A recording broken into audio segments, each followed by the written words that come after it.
Anda menyaksikan News Update Bisnis pukul 12 waktu Indonesia bagian Barat. Saya Eliza Hasan. Direktur Utama PT Citylink Indonesia Arief Wibowo akhirnya terpilih sebagai Direktur Utama PT Garuda Indonesia menggantikan Emir Syahsatar yang mengundurkan diri. Pengangkatan Arief Wibowo diputuskan dalam rapat umum pemegang saham luar biasa hari ini. Sebelumnya, Arief merupakan salah satu kandidat kuat yang sempat diprediksikan akan mengisi jabatan Dirut Garuda setelah ditinggalkan Emir Syah. Emir Syah telah mengundurkan diri dari jabatannya pada Senin melalui pernyataannya resmi kepada Menteri Badan Usaha Milik Negara Rini Sumarno. Pengunduran diri sebagai orang nomor 1 di maskapai plat merah ini merupakan keputusan pribadi Emir Syah setelah memimpin Garuda selama 2 periode, di mana masa jabatannya habis pada bulan Maret 2015. Emir Syah berencana meletakkan jabatannya agar tongkat estafet kepemimpinan di Garuda berjalan mulus. Apalagi maskapai BUMN ini mengalami pertumbuhan cukup signifikan.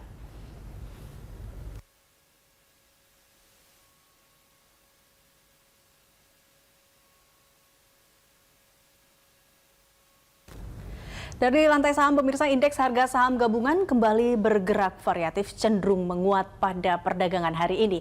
Sentimen positif eksternal terkait rilis rendahnya indeks harga ekspor dan impor ditambah rendahnya initial jobless claim AS turut mendongkrak kinerja indeks. Kita lihat IHSG, di mana IHSG dan juga LQ45 berada pada zona hijau. IHSG naik 0,07% ke level 5.156, sementara LQ45 menguat 0,15% ke level 887. Sementara nilai tukar rupiah berpeluang kembali melemah pada perdagangan hari ini. Dolar menguat seiring pelemahan pasar keuangan yang melanda sejumlah negara berkembang. Serta kecemasan soal penurunan harga minyak mentah dunia membuat sejumlah pelaku pasar terpaksa keluar dari aset mata uang yang beresiko di emerging market. Ya, rupiah melemah 92 ke level 12.447. Nantikan news update 1 jam mendatang. Terima kasih dan sampai jumpa.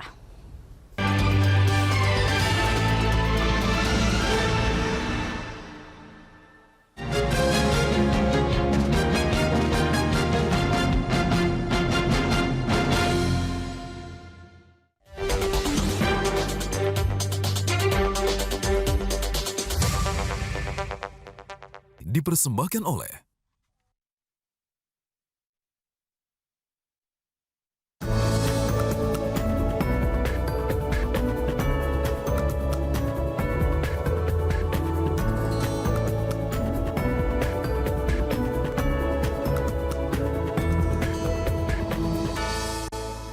bertempat di Sasono Mulyo Ballroom Hotel Meridian Jakarta.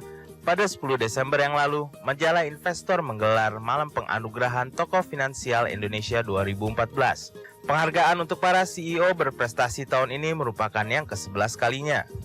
Pada proses penentuan kandidat dan pemenang yang berlangsung sejak awal Oktober hingga akhir November 2014 ini, Dewan Juri mengacu pada tema pertumbuhan yang berkelanjutan dan inovasi di tengah gejolak tahun politik. Tahun 2014 itu kan tahun stability yang oleh kebijakan bank sentral begitu. Tetapi mereka mampu bertumbuh. Nah, itu kita beri penghargaan. Jadi tokoh finansial kita beri penghargaan karena mereka di tahun yang betul-betul tight money policy, mereka bisa bertumbuh dengan baik. Bisa menaikkan profit.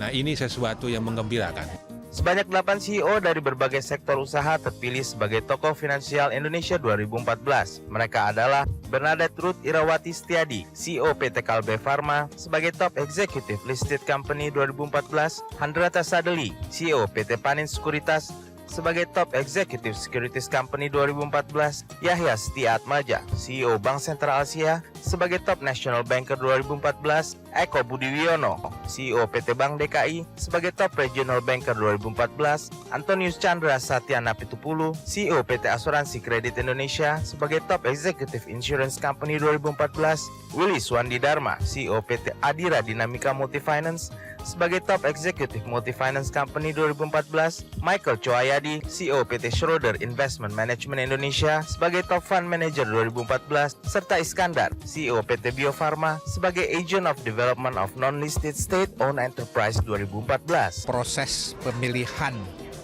oleh juri ya mengenai tokoh finansial 2014. Ya, jadi yang pertama kinerja keuangan, kemudian yang kedua itu adalah hasil daripada pooling. Karena kan untuk setiap sektor itu juga ada pooling melalui pengiriman kuesioner melalui harian Investor Daily.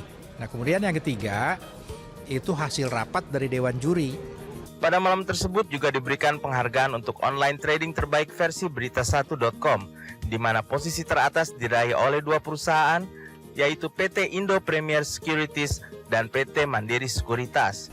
Online trading adalah satu sarana di mana bisa menjaring lebih banyak dan investor karena kemudahannya juga, dan untuk segmen yang lebih bawah dalam hal ini. Nah, itu adalah tujuan utama untuk men-encourage para stockbroker atau para anggota bursa untuk meletakkan inovasinya di situ. Dengan adanya penghargaan semacam ini, diharapkan para CEO menjadi semakin termotivasi untuk mencari langkah terobosan bagi kemajuan perusahaan, sekaligus memberikan kontribusi bagi perkembangan industri yang digarap.